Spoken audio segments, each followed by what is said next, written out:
There was a report this week that there's a genuine dislike for the Sussexes in Hollywood. Now, we know that, certain things have happened over time. Has something recently happened, or is this just a culmination?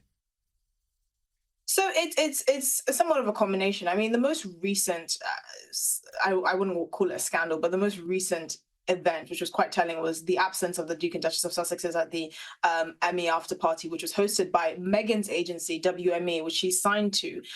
Now, for people that have actually put out content have some sort of presence in TV and film, particularly with their work with Netflix, it's a bit strange to not be at any Emmy-related events. This is something that the industry notices.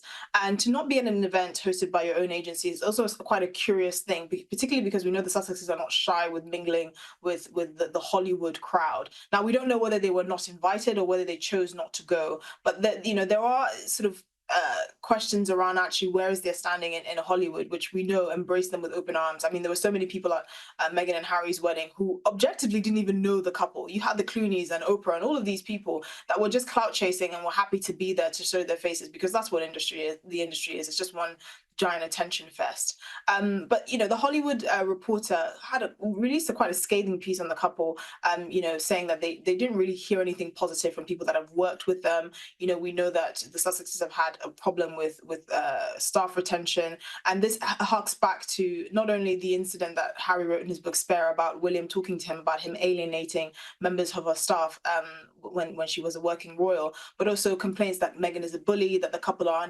indecisive, that they have a poor work ethic. And now we're sort of seeing that outside of royal circles. So it's no longer just a royal conspiracy to try and make Meghan look bad. This seems to be a trend that's followed the couple ever since. And the question is, why would WME allow the Hollywood Reporter, which is like the Bible of Hollywood, to put out such a piece against one of their own clients? You would think that they would sort of squash that in its tracks. But the fact that there's so much public negativity about the couple in an industry where they really need to sort of garner a lot of support and favors is quite telling. And there are questions whether their 5-year deal with Netflix, which is up for renewal next year, would even be renewed. That was $100 million deal. The Prince of the Duke of Sussex's Invictus Games documentary that he released with Netflix was one of the lowest rated and lowest viewed piece of content on the platform. And we know that since their sort of bombshell Harry and Meghan series in 2022, they haven't really put out anything that's caught anyone's attention. So these are the kinds of things that the industry are noticing. And there's actually a bit of a bitterness against the couple that, they've got these massive deals. They don't really seem to do very much. They can't retain staff to save their lives. What really is the point of them?